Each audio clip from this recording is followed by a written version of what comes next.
கதாபாத்திரங்களை வந்து முதல்லயே சொல்லிடுவேன் அந்த ஹீரோவுக்கு. இப்படி இப்படி தான், இப்படி இப்படி தான்னு. அவங்க ஃபுல்லாக கேட்டுருவாங்க. அந்தந்த காட்சிகள் வரும்போது நான் சொல்லுவேன், இந்த இடத்துல உதாரணத்துக்கு சொல்கிறேன், கார்த்திக்கும் எனக்கும் ஒரு நல்ல பாண்டேஜ் இருக்கும். நீங்கள் பார்த்தீங்கன்னா கிழக்கு வாசல் படமாகட்டும், பொன்னுமணி படமாகட்டும், இந்த கேரக்டரை நம்ம சொன்ன உடனேயே உதய் நான் இது எப்படி பண்ணுறது என்ன, நான் ஒரு 10-15 பக்கத்துக்கு ஒரு டைலாக் எழுதி கொடுத்து விட்டேன். என்ன இவ்வளோ பெரிய டைலாக் ஃபுல்லாக மனப்பாடம் பண்ணிங்க. இது என்னென்ன எக்ஸ்ப்ரெஸ் பண்ணணுமோ அது கண்டினியூஸாக நீ கொடுக்கணும். என்ன பண்ண போகிறீங்க? ஐயோ, ஒரே ஷாட்டில் எடுக்க போகிறேன். மாமன் செத்து உட்காந்துருப்பான். மாமன் செத்தது அவனுக்கு தெரியாது. இவன் கல்யாணம் பண்ணிக்க போகிற பொண்ணு ப்ரெக்னெண்ட்டாக இருப்பா. அதை கேட்ட உடனே மாமன் செத்து போயிடுவான். மாமனோட பொண்ணு மாமன் செத்து படுத்திருக்கான்னு தெரியாது. மாமன் எது சொல்கிறானோ அதுதான் செய்வான் இவன். பொண்ணு வந்து இப்படி ஆகிருக்கு, எனக்கு அந்த பொண்ணு கல்யாணம்னு பத்திரிக்கை அடித்து ஊரெல்லாம் அழைச்சிருக்கோம். மாமா இப்போ என்ன மாமா பண்ணுறதுன்னு போய் மாமன்கிட்ட கேட்குறான். ஏன்னா மாமன் எது சொன்னாலும் அதுதான் செய்வான். அது தவிர அவனுக்கு செல்ஃபாக திங்க் பண்ணக்கூடிய கேரக்டர் இல்லை. ஆனால் மாமன் செத்துருக்கான். மாமன் செத்து உடனே அவன் வந்து, ஐயோ மாமா செத்துட்டியே அப்படின்னாலாம் அழுல. யோ எங்கேயா போன நீ, ஏதாவது சொல்லிட்டு போ. நான் என்னென்ன வாழ்க்கையில் என்னென்ன செய்யணும்னு அத்தனையும் நீ சொல்லி தான் நான் செஞ்சுருக்கிறேன். இப்போ உன் பொண்ணுக்கு இப்படி ஆச்சுன்னா உடனே செத்து போயிட்டியே, நானும் செத்து போயிட்டுமா, நான் விட்டுற முடியுமா உன் போட்டேன் அப்படின்ற எமோஷன்ல இருந்து ஆரம்பிக்கும். ஒரு 15 பக்கம் டைலாக் கையை கொடுத்துட்டு ஃபுல்லாக மனப்பாடம் பண்ணி அப்படி இப்படி இப்படி இப்படி நான் காலையில் ஒரே ஒரு சிங்கிள் ஷாட்டில் எடுக்கிறதுக்கு நான் சொல்கிறேன். நான் எடுத்ததை தயவு பண்ணி, இது ஒரு இன்ட்ரெஸ்டிங்கான விஷயம். டாலி போடுறோம், ஹேண்டுஹெல்டில் இருக்குது, அதுலேயே ட்ராக் அண்ட் ட்ராலி இருக்குது. எல்லாம் ஒரே கேமராவில் ஒரே ஷாட்டில் உள்ளே நுழையிறதுலேருந்து மாமா செத்துக்கு இருக்கிறத பார்த்ததுலேருந்து அவன் மாமா மேலே படுத்து கதறுவான், காலில் விழுந்து கதறுவான். இதெல்லாம் டைலாக்ஸ் எல்லாம் சுற்றி சுற்றி சுற்றி சுற்றி கேமரா வரும். கிட்டத்தட்ட 3.25 நிமிஷம் ஒரே ஷாட். அப்போல்லாம் உங்களுக்கு தெரியும், நானும் ரெடி ஃபில்ம் ரோல் உள்ளே இருக்கும். அதுக்குள்ளே எடுத்தால் தான் 3.5 நிமிஷத்தில் எடுக்க முடியும். காலையில் போனேன் 9:30 மணிக்கு. சிவகுமார் சார், கார்த்திகை சிவகுமார் சார் கிட்ட சொன்னேன், அண்ணே ஒரு 4 நிமிஷம் நீங்கள் மூச்சு விடாமல் டெட் பாடியை படுத்துருக்கணும். டேய் 4 நிமிஷம் உங்களால் முடியும்ண்ணே அப்படி. சரிடா, அது ஒரு யோகா பண்ணி பழக்கப்பட்டவர். அவர் போய் உட்காந்துட்டார் எங்கேயோ. அவர் ப்ராக்டிஸ் பண்ணுறாரு அந்த 4 நிமிஷத்துக்கு, ஏன்னா செத்த மாதிரியே இருக்கிறதுக்கு. கார்த்திக் ஆளை காணோம். வந்து நீங்கள் எப்படி ஷாட் எடுக்கிறீங்கன்னு நான் ஃபுல்லாக மூமெண்ட் மட்டும் சொல்லிட்டேன்.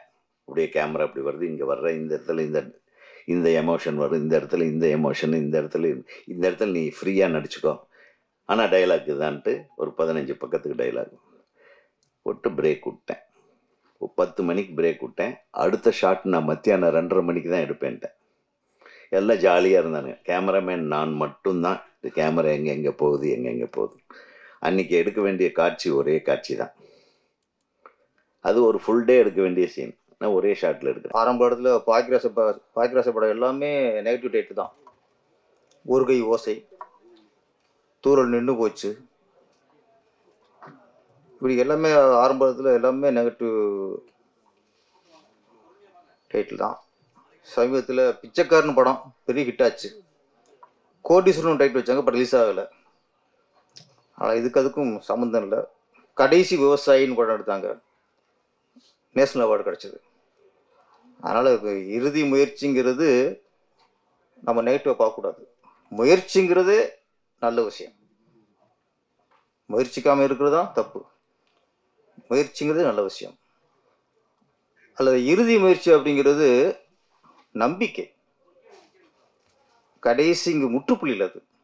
இறுதி முயற்சிங்கிறது ஒரு நம்பிக்கை. சில இடத்துல ஹஸ்பண்ட் ஒய்ஃப் இருப்பாங்க, வீட்டுக்காரருக்கு ஒரு கடன் கேட்பார். 10 தடவை கேட்டிருப்பான், கொடுத்துருக்க மாட்டார். அவங்க ஒய்ஃப் சொல்லுவாங்க, எங்க கடைசியாக ஒரு முயற்சி பண்ணி பாருங்களேப்பாங்க. நம்பிக்கை. அதுக்காக இறுதி முயற்சிங்கிறது நிறைவான பகுதி இல்லை, அது தொடக்கம். தொடக்கம். இறுதி முயற்சி ஒரு நம்பிக்கை.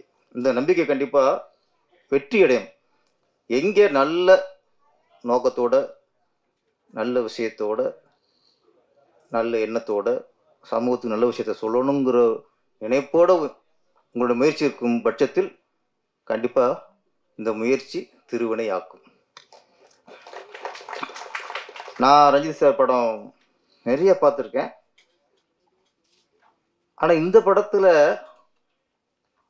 எனக்கு இந்த படத்தில் முழுமையாக நடிச்சிருக்காருன்னு எனக்கு தோணுச்சு. ஏன்னா ஒரு நடிகன் வசனம் பேசி நடிக்கிறது நடிப்பு இல்லை. கோவமோ டைலாக் கோவம் பேசிடலாம், சோகமோ டைலாக் இருந்தால் சோகமாக பேசிடலாம். ஒரு நடிகன், சிறந்த நடிகன் என்னன்னா டைலாக் பேசாமல் நடிக்கிறான் பாருங்க. டைலாக் பேசாமலே நம்ம மனசில் ஒரு இறுக்கத்தை கொண்டு வரான் பாருங்க. இன்னொருத்தர் டைலாக் பேசும்போது அதுக்கு ரியாக்ஷன் சரியாக கொடுக்குறான் பாருங்க. அவர் தான் சிறந்த நடிகன். பேசி நடிக்கிறவன்லாம் நடிகர் இல்லை. இந்த படத்தில் ரஞ்சித் சார் ஒரு மிகச்சிறந்த நடிகராக தெரியுது எனக்கு. அந்த ஃபேஸில் அவ்வளவு இருக்கும்.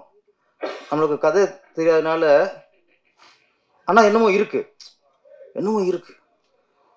இந்த எதிர்பார்ப்புன்னு ஒன்று இருக்குல்ல சார்.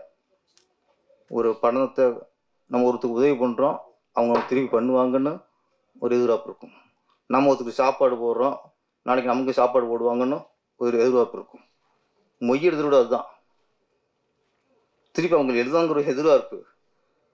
ஆனால் அன்பு இருக்குல்ல, அதுதான். அது எதிர்பார்க்கும். மற்றதெல்லாம் நம்ம எதிர்பார்க்க தப்பு. நம்ம ஒரு உதவி பண்ணுறோம், திருப்பி உதவி பண்ணணும்னு எதிர்பார்க்க தப்பு. நம்ம ஒருத்தருக்கு சாப்பாடு போடுறோம், திருப்பி சாப்பாடு அவங்க நம்மளுக்கு போடணுங்கிறது தப்பு. எதிர்பார்ப்பு எது செஞ்சாலும் தப்பு. இந்த அன்பு மட்டும் திருப்பி எதிர்பார்க்கும். அது உண்மையான அன்பு. இந்த சாங்கில்